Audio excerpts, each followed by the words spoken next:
Welcome to Lisha German diary. അപ്പോൾ നമുക്ക് വൈനോട് കൂടെ തന്നെ ഇന്നത്തെ എപ്പിസോഡ് ആരംഭിക്കാം. ഇന്ന് പള്ളി വന്നപ്പോഴത്തേക്കും നമുക്ക് വൈനും കേക്കും ഒക്കെ കിട്ടി. നല്ല ചൂടുള്ള വൈനാണ്. അപ്പോൾ ഇവിടെ വിത്ത് ആൽക്കഹോൾ ഉണ്ട്, വിത്തൗട്ട് ആൽക്കഹോൾ കുട്ടികൾക്ക് വേണ്ടിയിട്ടുണ്ട്. ഓക്കെ ഷൂൺസ് ഓൺ ദാറ്റ്.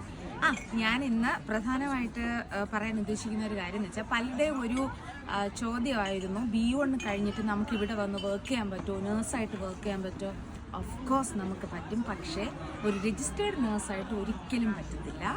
നമുക്കിപ്പോൾ ഹെൽപ്പറായിട്ട് ഇപ്പം നമ്മുടെ നാട്ടിൽ നല്ല രജിസ്റ്റേർഡ് BScയോ എന്ത് തന്നെ ആയിക്കോട്ടെ, ബട്ട് ഇവിടെ നമ്മൾ രജിസ്റ്റേർഡ് നേഴ്സായിട്ട് വർക്ക് ചെയ്യണമെങ്കിൽ ഉറപ്പായിട്ടും B2 വേണം എന്നുള്ളതാണ്. B1 വെച്ച് നമുക്ക് ഓൾഡ് ജോബിലൊക്കെ കയറാം, ബട്ട് അസിസ്റ്റൻറ്റിൻ്റെ സാലറി മാത്രമേ കിട്ടത്തുള്ളൂ.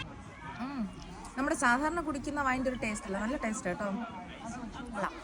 അപ്പം നമ്മൾ ഇതുപോലുള്ള ജർമ്മനിയുടെ പല പല വിശേഷങ്ങളും കാര്യങ്ങളൊക്കെ അറിയാൻ വേണ്ടിയിട്ട് ലിഷ ജർമ്മൻ ഡയറി സബ്സ്ക്രൈബ് ചെയ്യും. ബൈ.